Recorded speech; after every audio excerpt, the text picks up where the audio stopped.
How to view archived videos on Facebook.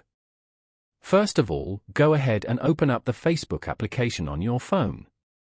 You will then be taken to the Facebook homepage. Here, you can view posts from your friends and pages that you follow. On this page, go to the bottom panel and tap on Menu. This is the menu page.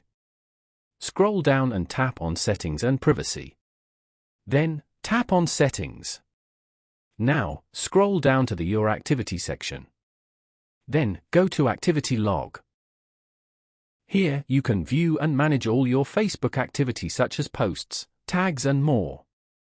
Now, tap on Archive. You can view all your archived posts over here. Tap on Story Archive at the top.